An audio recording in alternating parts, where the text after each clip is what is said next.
Hello guys. कल शाम को ही मैंने एक कैजुअल वीडियो डाली थी एग्ज़ाम्स के ऊपर, और वो वीडियो मेरे फ्रेंड्स एंड फैमिलीज बहुत लोगों ने देखी। एंड एक ने कमेंट भी किया था। उसमें हम ये कल शाम तक तो हम यही एक्सपेक्ट कर रहे थे कि हमारे एग्ज़ाम्स एक दो दिन में शुरू हो जाएंगे एंड देन मार्च के फर्स्ट वीक तक will be freed. But then कल शाम को ही एक ऐसा झटका लगा कि मतलब पूरी धरती हिल गई हमारी। और वो झटका ये था कि हमारे एग्ज़ाम्स डिलेड हो गए। अब हमारे एग्ज़ाम्स मार्च के फर्स्ट वीक में शुरू होंगे and then it will end at the March end, मतलब पूरा मार्च हमारा एग्ज़ाम्स में ही जाएगा।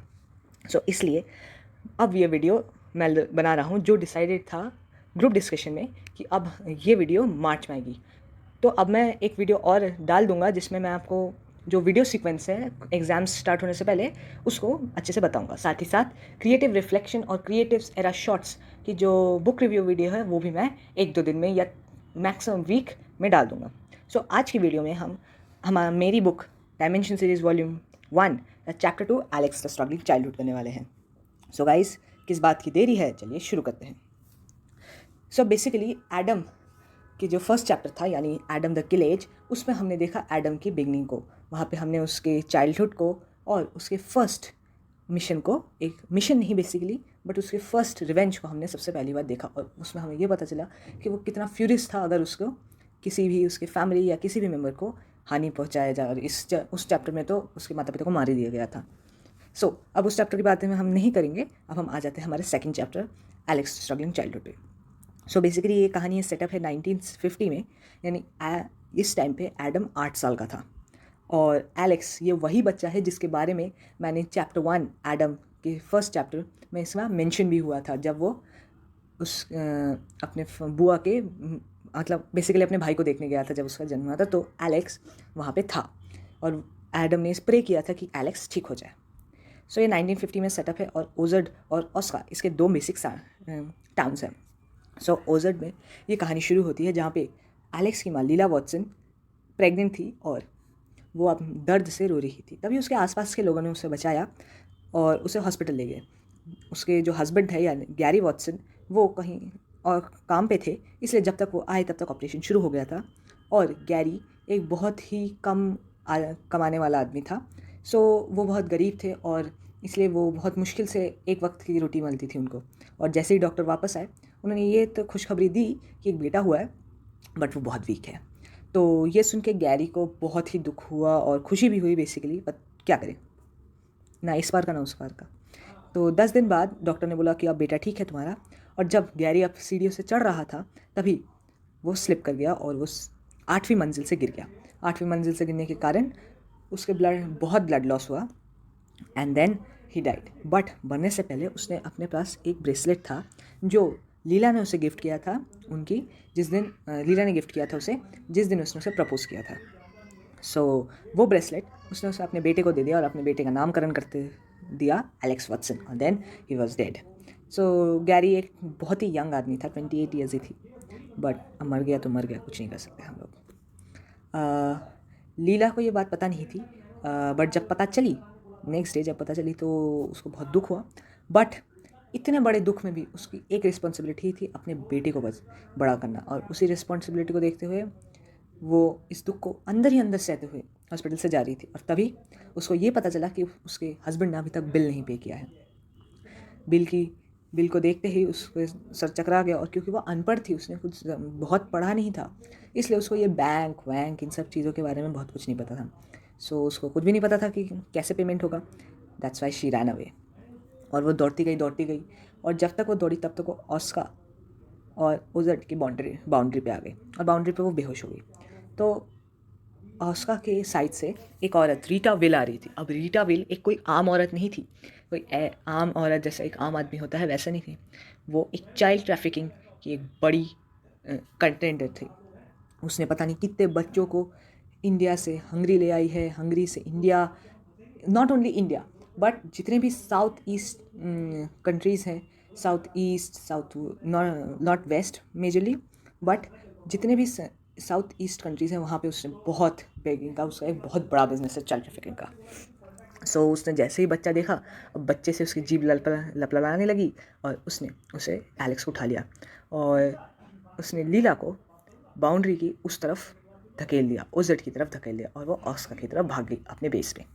जब वो उठी, लीला उठी, तब उसको लगा कुछ समझ नहीं आ रहा था, और फिर उसको होश आया तब उसने देखा कि वो नहीं है, एलेक्स नहीं है, और ये देख के उसका मतलब दिमाग घूम गया, and then that was a very big trauma for her. उसके बाद एलेक्स उस जो ऑर्फनेज था उसका, रीटा का, उसी में वो पला बड़ा, जो मौत से कम नहीं था यार, बहुत ख़तरनाक था। बच्चों के हाथ पैर तोड़ दिए जाते थे, पता नहीं क्या क्या किया जाता था। हाँ, और एक 3 साल के बच्चे को ये सब समझ भी नहीं आएगा, इसलिए वो कुछ नहीं कर पा रहा था। वहीं लीला अपने पहले बेटे के खोने के गम में पीने लगी, ये सब करने लगा। उसकी एक टूरिस्ट की दुकान भी खुल गई थी, बट जब उसने देखा कि उसने ये सोचा कि वो सिर्फ 27 साल की और अपना एक नया जीवन स्टार्ट कर सकती है, तो उसने इवान वॉटसन नाम के एक अमीर लड़के से शादी कर ली। उसके बाद 1954 में एक और साल बीत गया, और देन लीला की ज़िंदगी थोड़ी ठीक होने लगी। उनकी एक बेटी हुई, but there was no hope for Alex. But वो थोड़ी होप आने लगी जब एलेक्स को स्टडीज़ के बारे में थोड़ा थोड़ा पता चलने लगा, and he was addicted to it. So उसने बुक्स मांगना शुरू किया, बुक्स का जाप करता रहा वो, और अल्टीमेटली उसको मिल गई बुक्स। फिर 1955 शुरू हुआ, और जैसे जैसे वो बड़ा होता गया, एलेक्स के लिए बुक्स मतलब इनफिनाइट बुक्स लग रही थी, मतलब रोज़ 2-3 बुक्स उसके लिए लग रही थी। तो रीटा ने सोचा, आई बेग योर पार्डन, कि वो रीटा ने सोचा कि इस बच्चे के कारण मेरा बिजनेस बर्बाद हो जाएगा इसकी बुक लाते लाते, सो इसकी बुक अब बंद करो, इसकी पढ़ाई बंद करो। एलेक्स बहुत गुस्से में था ये डिसीजन से, बट वो कुछ नहीं कर सकता था, और उसके दोस्तों ने भी मना किया, सो ही वॉज हेल्पलेस। उसके बाद 1955 का ही एक इवेंट है कि जब उसकी बुक्स ले ली गई, तो एक दिन वो रास्ते में भीख मांग रहा था, और एक आदमी ने उसे खाना दिया। उसे खाना नहीं चाहिए था, पैसे दिए, पैसे भी नहीं चाहिए थे उसको किताबें चाहिए थी, ये उसने बोला उस आदमी को। तो वो मतलब हिलडुल गया वो आदमी कि ये कैसा बच्चा है जिसे पैसे नहीं चाहिए, खाना नहीं चाहिए, किताबें चाहिए। सो वो उसे ले गया अपने घर, और वहाँ पे उसने कहा कि ये इसका घर है। उसके पास एक ह्यूज कलेक्शन ऑफ बुक्स थी। उस आदमी का नाम था जैक विल, और बेसिकली वो सिर्फ एलेक्स और जैक नहीं थे, बल्कि जैक की एक ग्रैंडमा थी मारिया विल, जो यहाँ नहीं रहती थी, उनके घर पे नहीं रहती थी। ब्रेन कैंसर के कारण वो मोस्टली हॉस्पिटल में रहती थी। रीटा को उसके बाद जब रीटा ने ये सुना कि एलेक्स भाग गया है, तो उसको मतलब एकदम बहुत गुस्सा आया, और उसको देख के बहुत सारे बच्चे इससे इंस्पायर हुए, और 1956 में बहुत कुछ बुरा हुआ उसके साथ, बहुत सारे बच्चे भाग गए, ऐसा हुआ।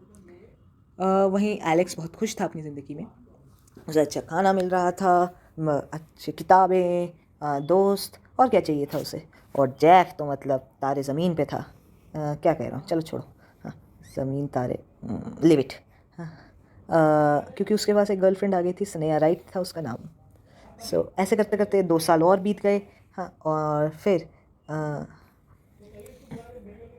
रीटा की ज़िंदगी मतलब तबाही हो गई थी, कह सकते हैं। हाँ, 90% उसको 2 हार्ट अटैक आ गए थे। वहीं जो लीला थी वो बहुत खुश थी। एलेक्स तो खुश था ही, लीला भी खुश थी, क्योंकि उसकी बेटी उसके पास थी, एक अमीर पति था उसके पास, तो और क्या चाहिए। बस एक बेटा मिसिंग था, वो मिल जाता तो ज़िंदगी सेट हो जाती। उसके बाद 1958 में ही कोई एक भागा हुआ बच्चा पुलिस के पास चला जाता है और रीटा को जेल भिजवा देता है।